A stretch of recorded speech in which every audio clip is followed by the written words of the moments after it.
Merci madame pour la question. Le défi de la formalisation de l'activité économique, il faut rappeler, hein, le secteur informel pèse quand même pour plus de la moitié de la réalité de notre économie.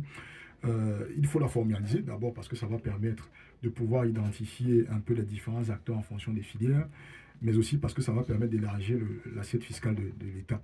Nous pensons que les gens ne se formalisent pas pour deux ou trois raisons, mais l'une des plus importantes, c'est le poids fiscal, le poids des impôts, qui fait peur aux petits, je vais dire ça comme ça, hein, sans les mépriser, aux petits commerçants, qui ont déjà du mal à dégager de la marge sur leur activité quotidienne et qui ne comprennent pas pourquoi est-ce qu'ils devraient redonner 20, 30, 40% de ces revenus-là à l'État.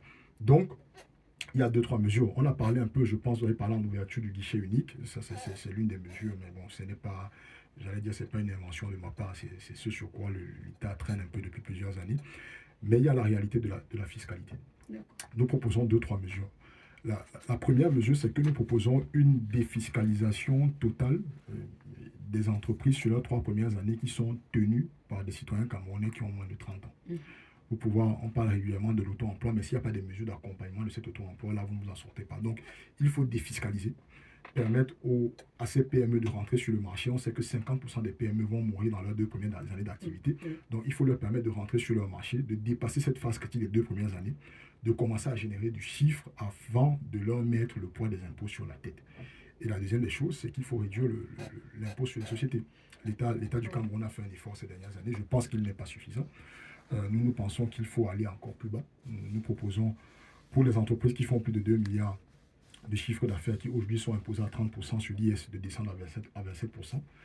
Les PME qui font moins de 2 milliards sont imposés à 25%. Nous proposons de descendre à 22%. Et particulièrement pour le secteur du numérique, qui est un secteur porteur parce qu'il permet d'accélérer la performance des processus et donc d'obtenir plus rapidement des résultats.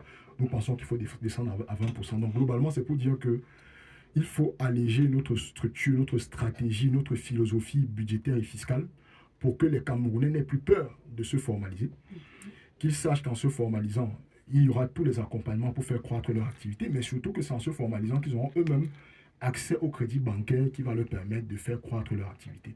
Donc, principalement, c'est ça. Il faut revoir la...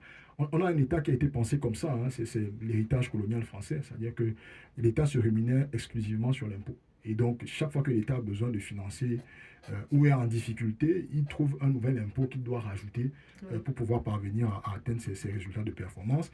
Et malheureusement, ces impôts-là se font sur le dos des Camerounais en général et sur le dos des entreprises en particulier, ce qui fait que le petit commerçant, le débrouillard,